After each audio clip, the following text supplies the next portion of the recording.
భద్రాద్రి కొత్తగూడెం జిల్లా ఏజెన్సీలో రైతులు యూరియా కష్టాలు రోజురోజుకు పెరిగిపోతున్నాయి. రోజంతా పడిగాపులు కాసిన 2-3 బస్తాల యూరియా మాత్రమే ఇస్తున్నారని రైతులు ఆవేదన చెందుతున్నారు. గుండాల మండలం వ్యవసాయ సహకార సంఘం గోదాం దగ్గర వారం రోజులుగా అవస్థలు పడుతున్నామన్నారు. గుండాల ఏజెన్సీ మొత్తం యూరియా కొరత ఉందని రైతులు వాపోతున్నారు. ఇప్పటికైనా కొరత లేకుండా రైతులకు సరిపడా యూరియా ఇవ్వాలని కోరుతున్నారు. దానికోసం వాళ్ళు కావడం ఆలోచించి ఎప్పటికొచ్చిన వాళ్ళకి అప్పుడు ఇచ్చేస్తే వెళ్ళిపోతారు. కానీ ఆ 3 కట్టాలకు 4 కట్టాలకి వరాలు పడతారు, రైతులు చెడతారు. చాలా ఇబ్బంది పడుతున్నాం.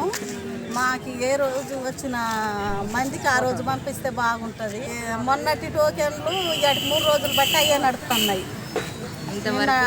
నిన్న రాశారు కానీ నిన్నటి కూడా పేర్లు లిస్టు తీస్తలేదు. మొన్నటి లిస్టే ఇంకా కాలేదు. మాకు చాలా ఇబ్బంది అవుతుంది. ఊరియా కాడ మాకు ఊరియా మంచిగా పంపిస్తే మా గుండాల మండలానికి మంచిగా ఉంటుందని తెలియజేస్తాం. సద్దులు కూడా తెచ్చుకున్నాం సార్, నీరు కూడా తెచ్చుకున్నాం ఒక 2-3 రోజులు. మళ్ళీ ఈవినింగ్ వెళ్ళేసరికి సాయంత్రం అసలు ఆకలి అయి చేత కాక నీరసం అయిపోయేది.